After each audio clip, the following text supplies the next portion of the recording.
$4.7 trillion left completely untraceable, spent. It's nuts. That'd be great to have some guardrails on that. How could people have just been silent about the fact that they wanted to hire 87,000 IRS agents to audit we the people, but they don't want somebody represented by we the people to audit the IRS? It makes no sense.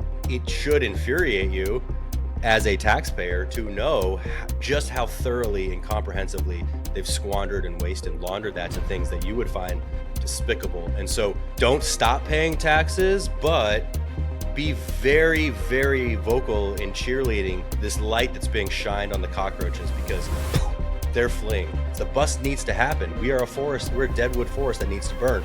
We have an incredibly high fever. It just has to break, and it's going to hurt.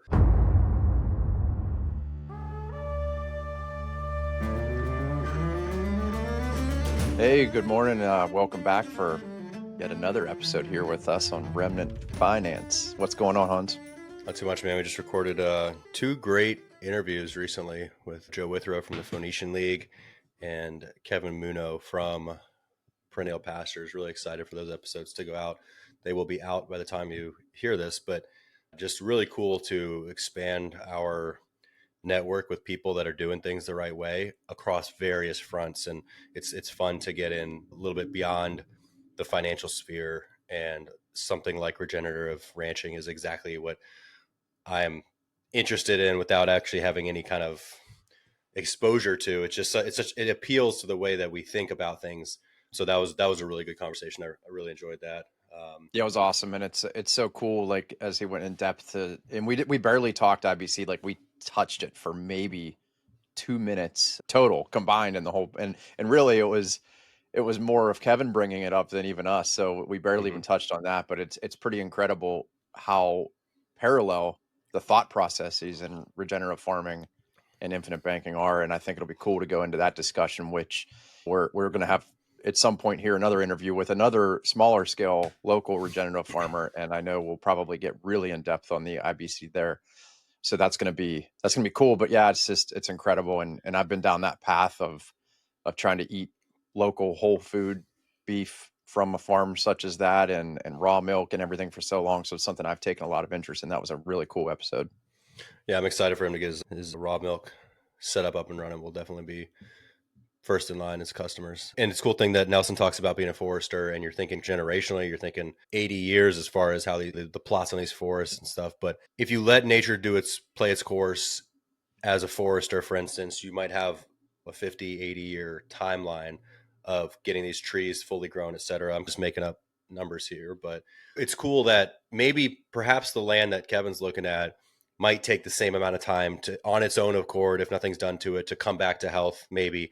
But by putting these interventions in and putting in things that just accelerate what naturally happens already, we can bring that timeline down by being very intentional in the things you're doing to the soil, in Kevin's case, to get these grasses back growing, get the grazing patterns established. And so it's cool the way that in the same way, we believe in saving, and saving is a long-term game. But the way that we do it in IBC policy, we put a few specific interventions in place that accelerate that to where you, just like Kevin's you can look at desertified ranch land and have grazing animals on it within 3 to 5 years. When I hear 3 to 5 years talking IBC, that's about when we're getting to the point where our policies start to become really efficient if we're on the single metric of cash value in, cash value out, which of course is not the primary metric, but that is something that everyone wants to look at. It's an important metric. Yeah, it matters. And so we're putting in these interventions to do sort of the same thing. We're accelerating the natural process of saving and really bringing it to the front. So I thought that was a cool tie-in. Oh yeah, and I mean there's even so many more like that, just in the protection element. Like we try to, not, I wouldn't say push, but encourage people to take waiver premium if they qualify. And it's similar to what he was saying about, like, once they get perennial grasses growing, that protects the soil so that those microorganisms can exist and have healthier soil. So very similar to that, like, we put in something that's going to protect the policy, protect the cash value, protect the savings element and the growth of the policy. So there really were, I mean, just so many tie-ins to what he does, what we do. And it's an awesome industry to be connected with and discussion to have. But something else that's going on right now that is fascinating in our world is DOGE and all the things we're uncovering right now, or not we, but Elon Musk, his team, Trump, and the waste, the fraudulent spending, the fiat money, the printed fake money, the money laundering, everything going on with that. And I mean, it's just like a punch left, right, jab, jab, hook. It's crazy how quickly it's coming. And I know you wanted to talk about that along with how that ties to the Austrian business cycle. So, what are your thoughts?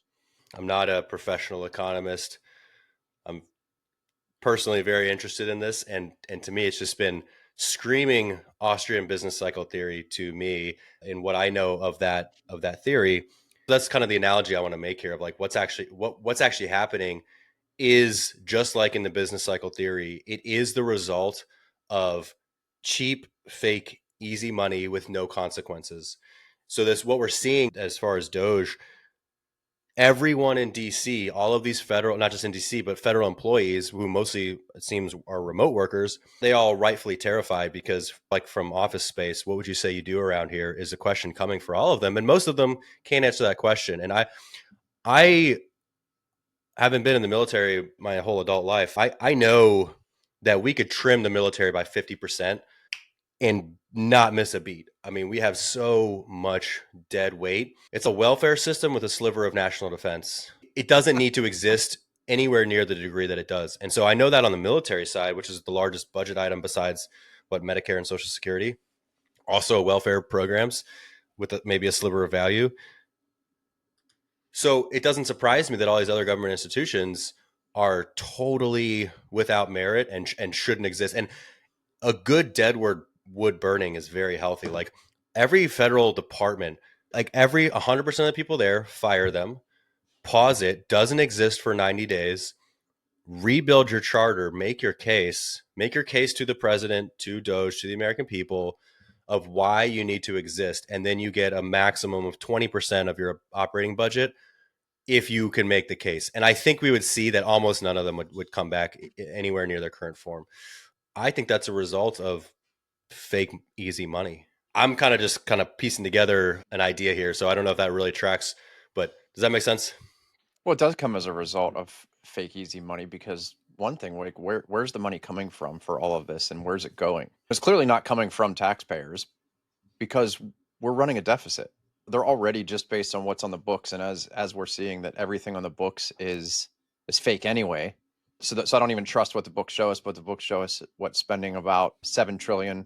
I know it's more than that a little bit, and taking in 5 trillion in taxes. So it's already fake money. Like where's that money coming from to run this debt? So yeah, it absolutely makes sense. But before we even get into like the whole theory in that, let's just think about some of the stuff that Doge is doing and some of the cries I see. And I've probably looked at X way more than I normally would since this has happened, just because it's fun to track and you see both sides of what everybody's complaining about. One thing I keep seeing, besides getting into the waste from, I mean, holy heck, there's so much. I actually just pulled up a website of or a web page laying out some of what's going on there. The Iron Mountain mine here in Pennsylvania. I don't know if you've ever heard of that. It's north here of Pittsburgh. It's this super secret dark tunnel that goes underground, and it has like rooms and rooms and rooms of files and government workers and all kinds of crazy stuff. And that's what Elon was talking about when he said it's a paper system that goes Oh, yeah, for underground. That is retiring. legitimately what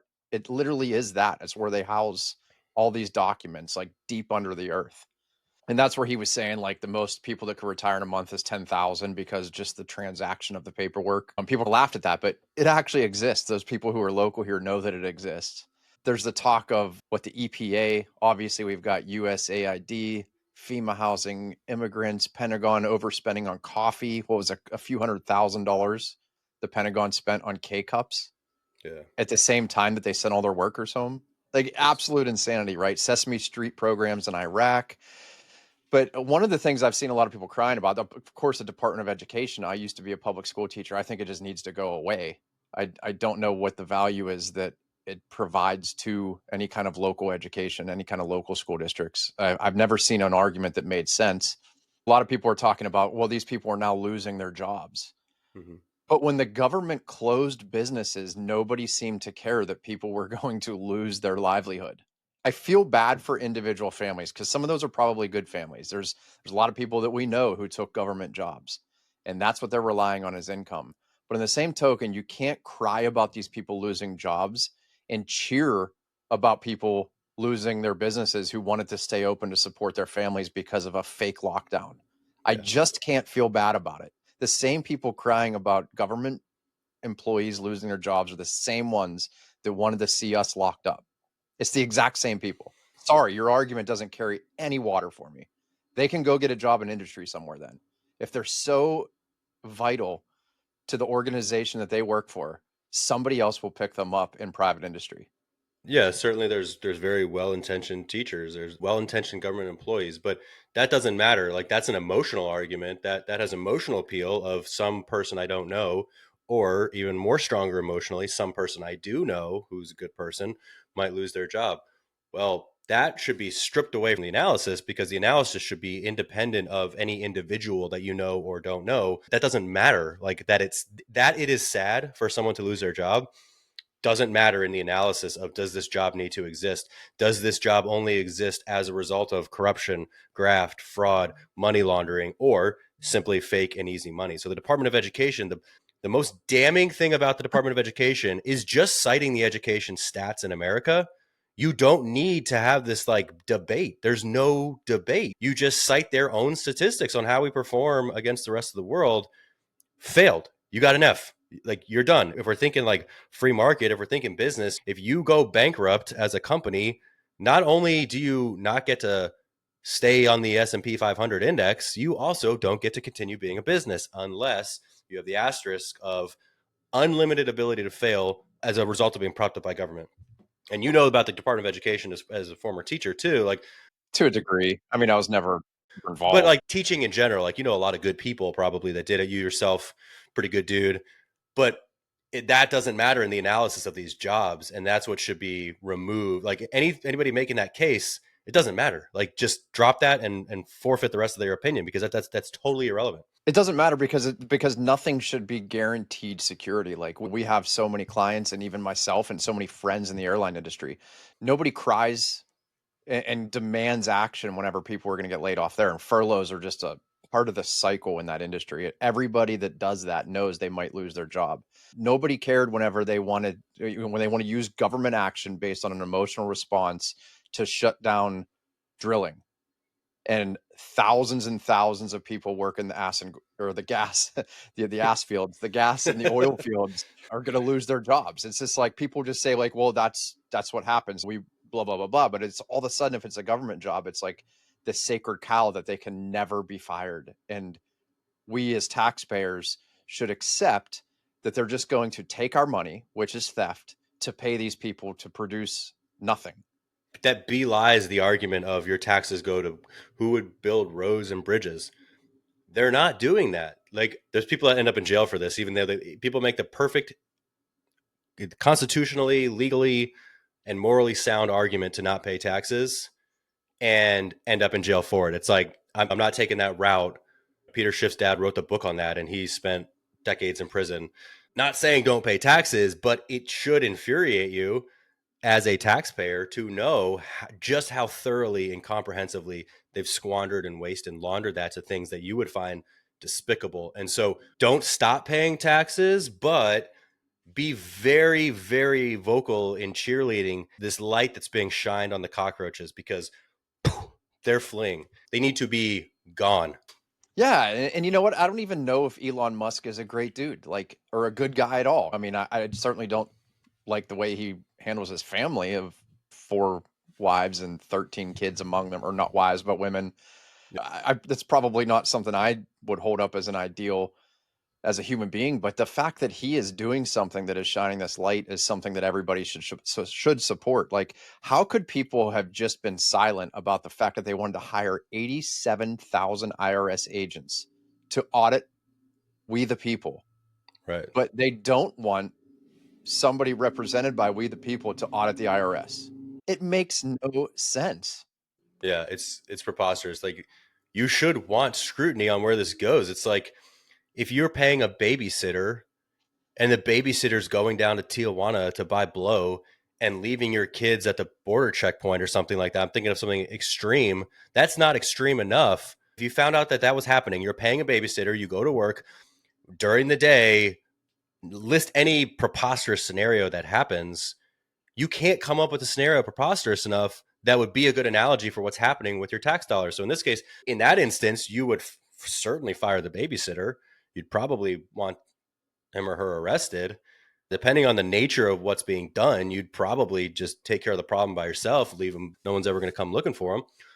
But that's what's happening with our tax dollars. Like, you're paying a third of your salary. If you live out here in California, you're paying about 40% of your salary to an entity that is now proven to not only have no oversight, but to be aggressively wasting it. I mean, we should not be funding these absurd training surgeries in Cambodia. Like, if you look at the list of like sexual degenerate stuff that is floods the results of what's being investigated and where this money has gone to, it should boil your blood to the point that you want to see this whole thing burn down. And if it's not, that's kind of psychotic on your part to just, like, you are the person sending your kids to the babysitter who you know is going down and doing drugs in Tijuana, like leaving your kids at home. Like, you're doing that if you're not furious about this, because it's so preposterous. I'm going to read something real quick here. It's from LouRockwell.com, written by Joel Salatin. And then we can get onto the Austrian business cycle like you wanted to talk about. But he's talking about foreign aid. And he gave two stories. I'm just going to touch on one of them from this article, where he was at a convention. Obviously, when he's talking, is pretty much always going to be like agriculture and farm related. But he said that when he attended these presentations from an African country, every single one started something like this. And here's the quote: "We have plenty of resources. We can feed ourselves. You Western countries need to leave us alone. Your cheap food dumping displaces our farmers by lowering prices to the point our indigenous agriculture can't compete. These displaced entrepreneurial farmers and food system folks then get bored and become warlords and gang leaders." And actually, I will go to story number 2. This is after Chernobyl blew up and rained radioactivity across the region of Belarus. And they faced all kinds of issues with food and economic depravity after that happened. So what would happen is, like, the radioactivity settled in the mammary glands of the cows, and thus people couldn't consume the milk anymore. So it crushed that industry. So the U.S. sent hundreds of millions of dollars in foreign aid to help. How kind of us, right? A couple months later, a delegation from Belarus came to Washington, D.C. to meet with U.S. officials.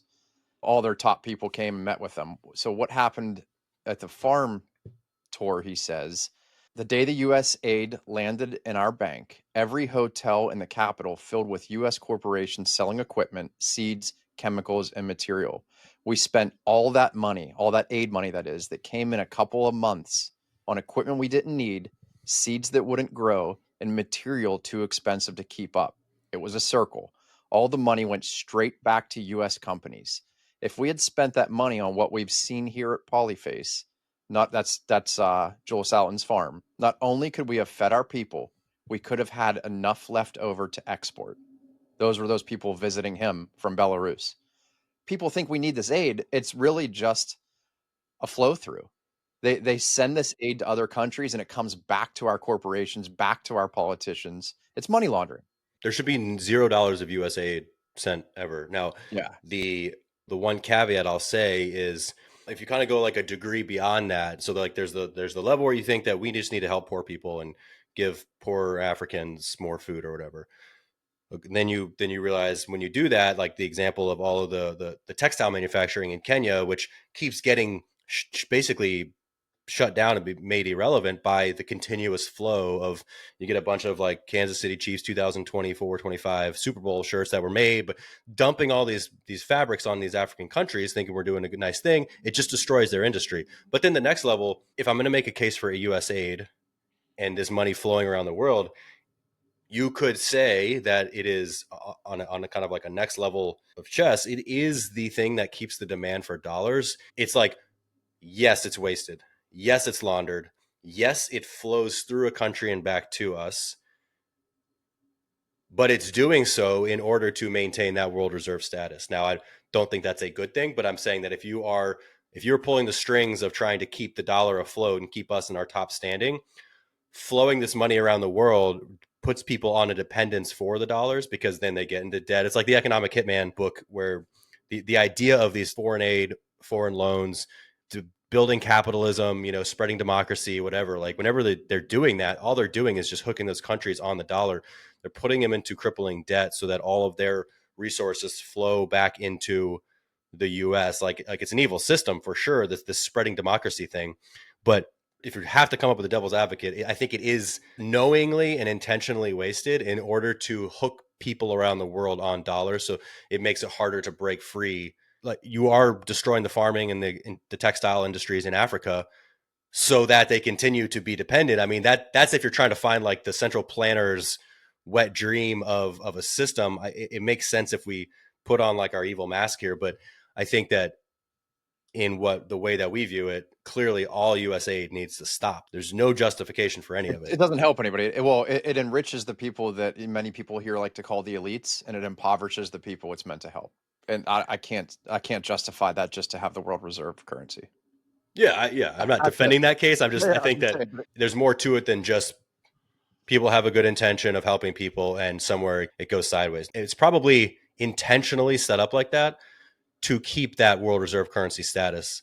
Maybe, but that's also giving a lot of credit to the people who flow the money. I think there's just a lot more evil intent there because I don't think that they're necessarily thinking that in that sophisticated way necessarily. Maybe some are, but Yeah. I don't want to give them too much credit where they may be stupid. Let's tie in the business cycle theory because what the business cycle is the main tenet of Austrian economics, which is a field of economics originally from like some Austrian thinkers, but now I think primarily US based as far as who's actually still practicing and studying it. And the idea that the business cycle is that boom and bust cycle. So when the banks artificially lower interest rates below what the market would otherwise support, you lead to this malinvestment that's unsustainable, and it results in a correction and then recession. So there's the boom where everything's going great, rates are low. I've just described the last 20-25 years. Everything looks like it's going to go up forever.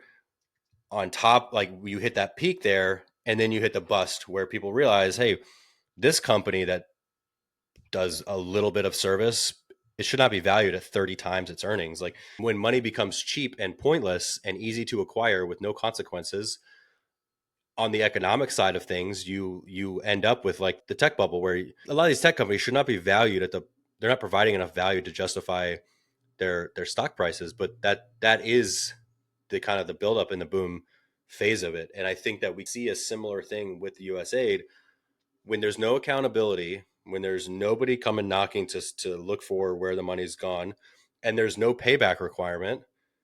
Of course, you're going to get this malinvestment. And I think that kind of ties into what we're seeing here. Like the activities that are incentivized on a business side are not profitable in a normal market, but When interest rates are low, right, they are. Yeah. right. And so what that inhibits then is when the interest rates are artificially low because of them pumping money into like we've seen, like you said, since 2008, for example, it allows, let's just say a factory to expand to a degree that they wouldn't naturally be able to, Mm-hmm. and to use their money in a way that may be unsustainable for the company in the long term if that all changes. But when cheap money's flowing, they can do big things that creates that boom. Where in the long term, if you're looking at it outside of that influx of money, they may save more money. And people think that money saved is not necessarily good. It needs to be used and cycled, and it does. But say the savings and investments creates for stability. That's the kind of underpinning, like the antidote to this cheap credit, according to the Austrian economists, would be that rather than the central bank determining when it makes sense to borrow and expand your business, the savings rate, the ability of a company to earn profit, acquire it and save it and hold on to it and then deploy it means that those decisions inherently are more responsible and better thought through.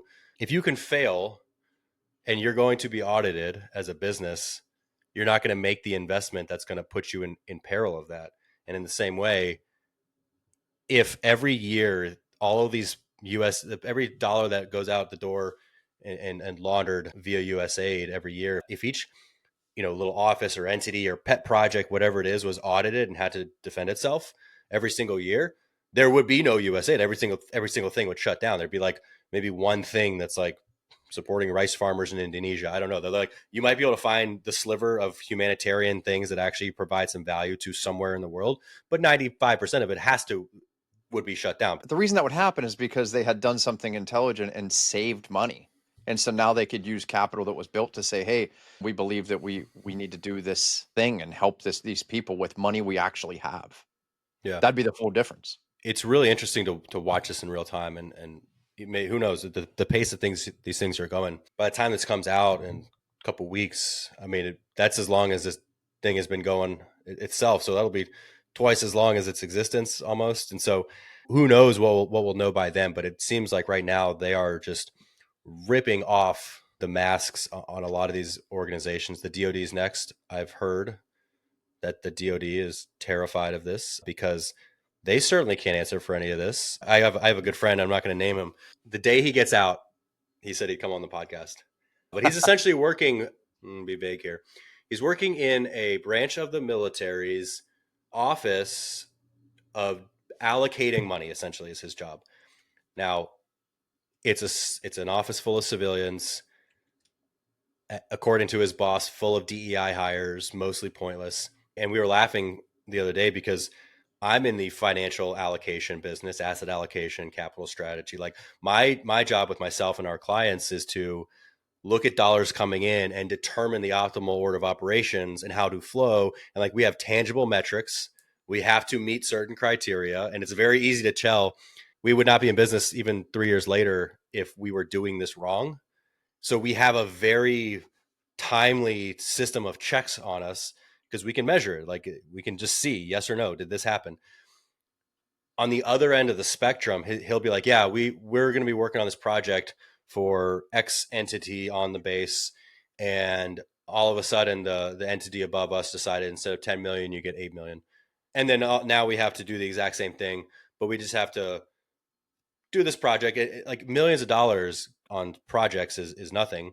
He's like the underlying economics of what we're doing as a military and military spending is so preposterous when you look at it. And he's a really smart, analytical dude who I don't want to give any more away because if I say where he went to school and like what his background is, people might know. But he is the smartest person probably in the whole U.S. Navy.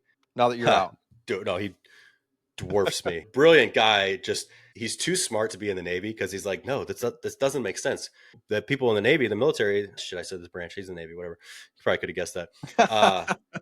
People in the military are like, well, this is how it's done. Like you don't just rock the boat. It's going to impact your fit rep. It's going to impact your evaluation. He's like, I don't care. This doesn't make sense. Like we're committing fraud here. Like you just told me to do the exact same job, but you stripped 20% of my budget so I can make cuts. And like, no, don't make cuts. Just get it done. He's like, so do it improperly. And like, he won't just accept things. And so it gets him in trouble with people that are idiots, which is a lot of the military. And so it's just, it was interesting thinking about how bloated and it's frustrating too because we're looking at ourselves and our clients. We're like, all right, how do we actually get a little cash flow? If our properties can provide $500 a month in cash flow and we can get 10 of those over time, build a self-perpetuating system. And a goal, talking with Joe from the Phoenician League, like his book is a roadmap to getting an extra $10,000 a month in passive income. That's an amazing goal. There's good strategies in there. We're working hard to do that. And that's I would be thrilled with that. Most of our clients would be thrilled with an extra 10K of passive income per month from utilizing these strategies, using money that's already in their system, saving and investing where you can't just make up the money. But then to just see that, this government employee is getting $500,000 for a job that the second it faces a little bit of scrutiny, like, what do you do? What is your job? They flee and like move out of the country because they might go to jail for fraud. Like it's beautiful to see that this light is being shined and the cockroaches are scattering. It's also infuriating because we are working hard for our families to think through this strategically and make sure that all our T's are crossed and our I's are dotted. And then we pay taxes to an entity that does the opposite. It's awful, but that is malinvestment, and that is analogous to the business cycle theory.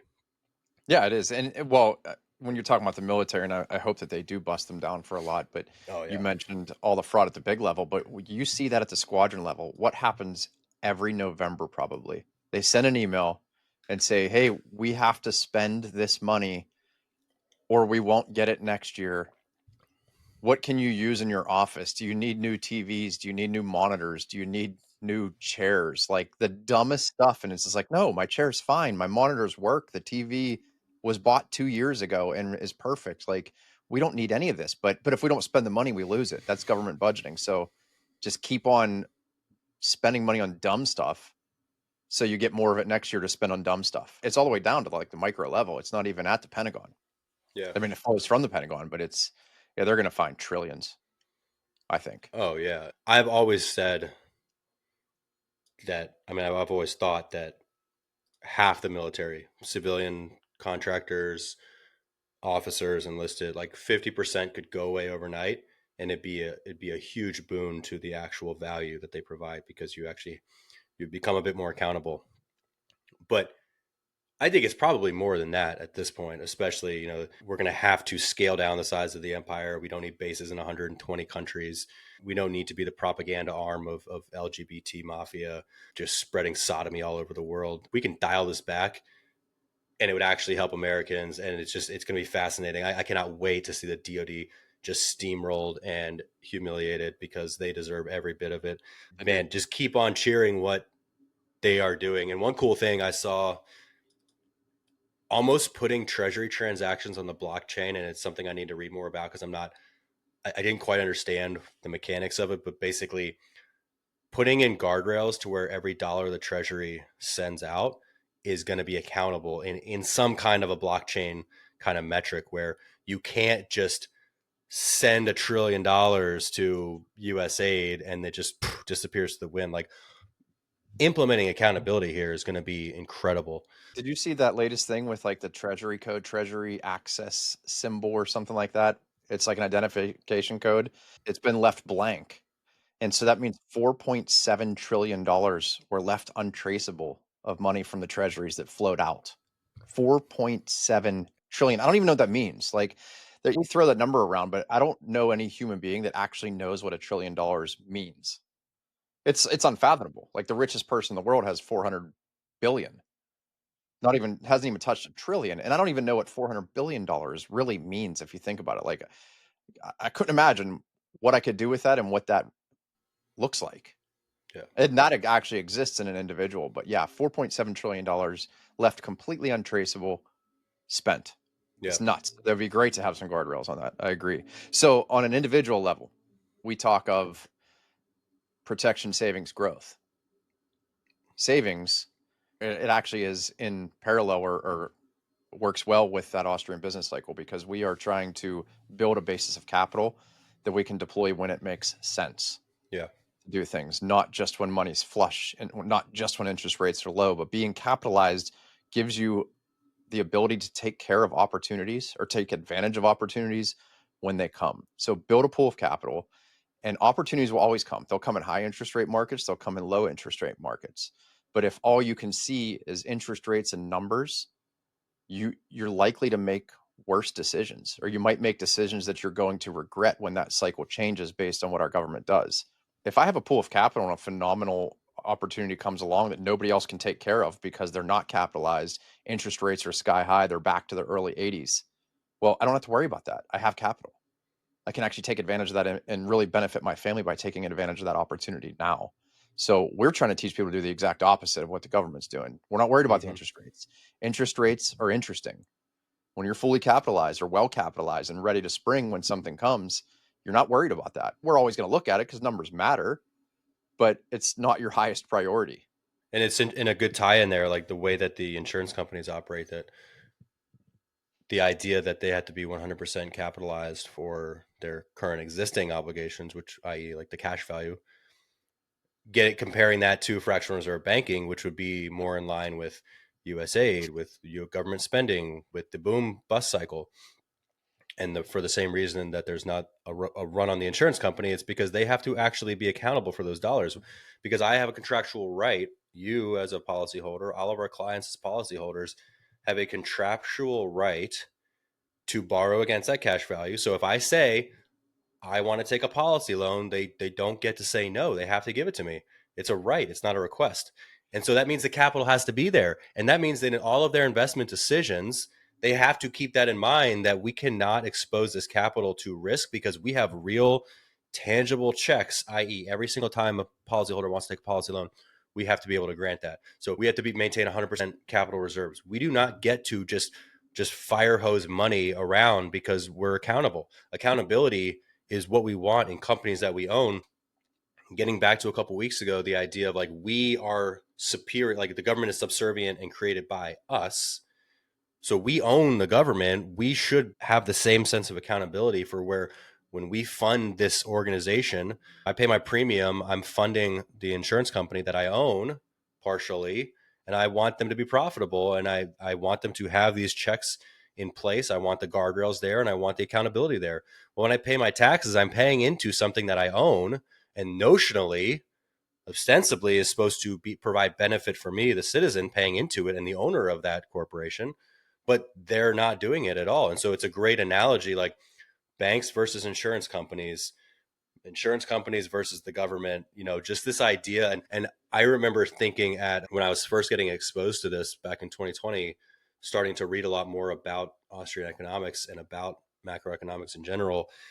I remember thinking, being at HKS at the time, hearing what my classmates and what some of the PhD students were studying, and then also all the professors there, they all have to do their own research as well.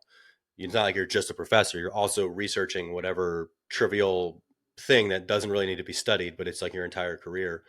And so I just remember thinking, when I heard what Professor XYZ is doing their book on, or their research on right now, and they have a team of 4 research assistants, and some of my classmates were research assistants. I was a research assistant for one of my professors, Arthur Brooks, on his book that came out last year.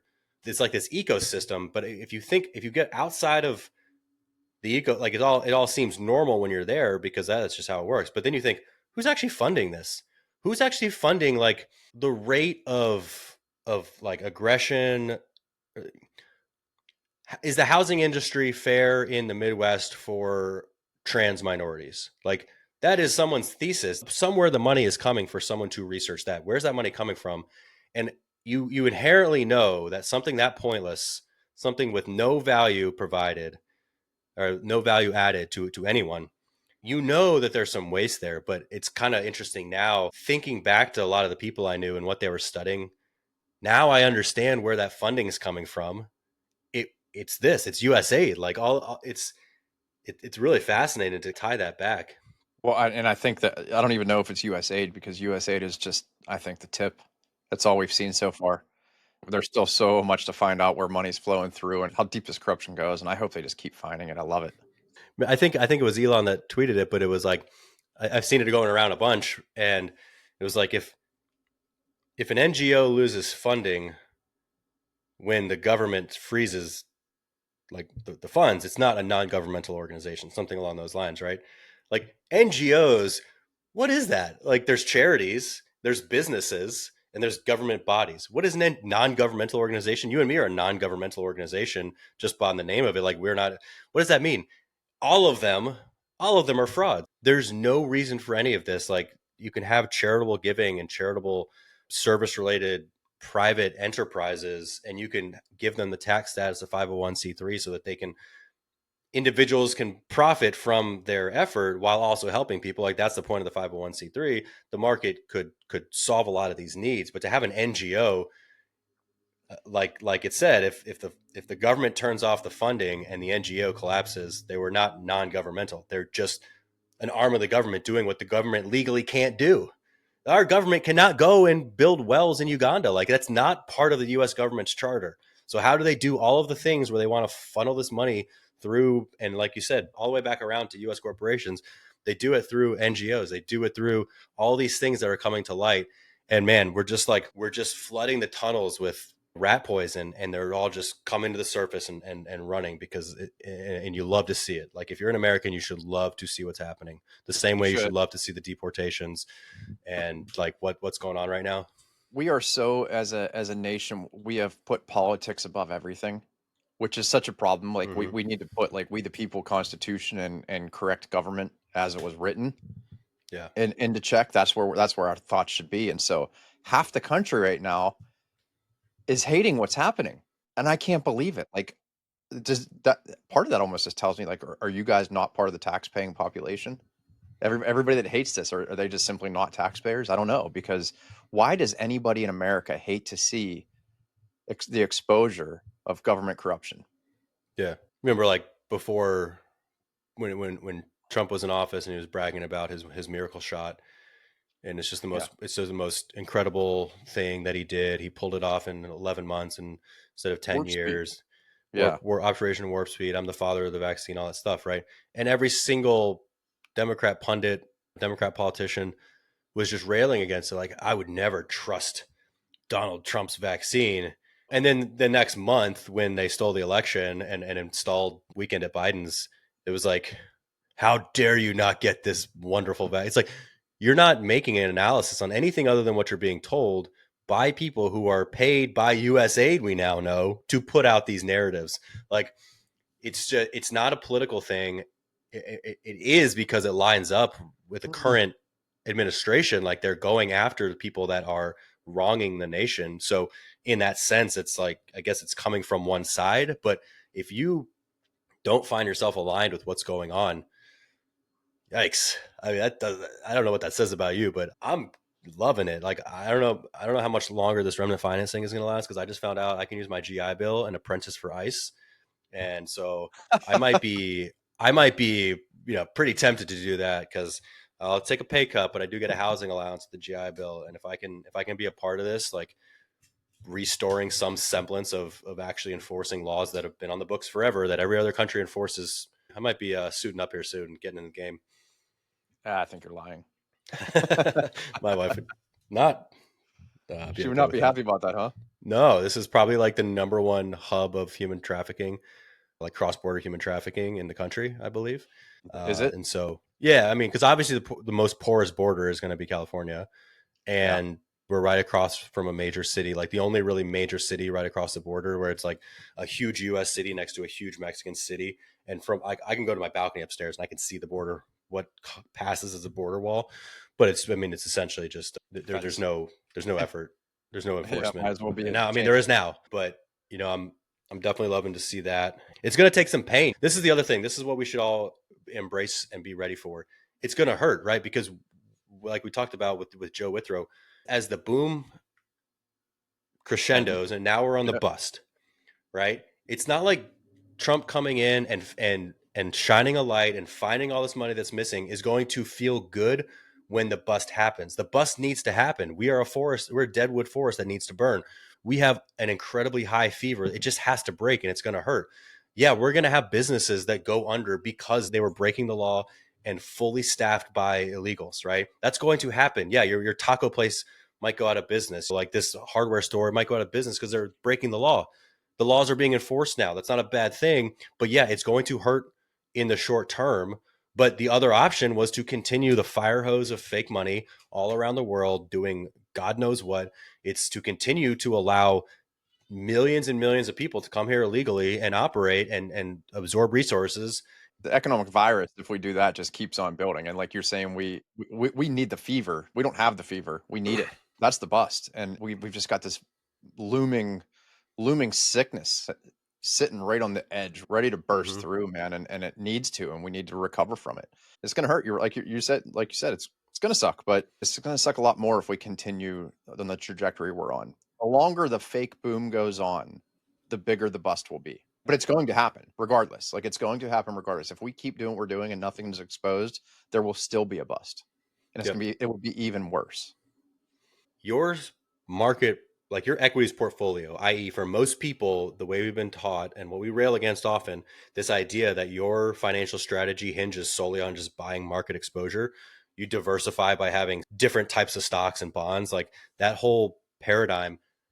The market's not just supposed to go up and right forever. Like that idea that it can only go up, it doesn't make sense. Like we're taking economics is supposed to be just a fixed pool of resources being continuously shuffled and reallocated among some companies go up in value, but unless you're expanding the money supply, if there's nothing backing the money, all you're doing is just growing this forever. That's not good. That's not value production. And so it might hurt. You might take a hit in your portfolio, and that's not a bad thing. It's not like market goes up is good, market goes down is bad. It's not that simple, because what we've seen because of the Austrian business cycle, market goes up, up, up, up, up, up, up, up, up for decades.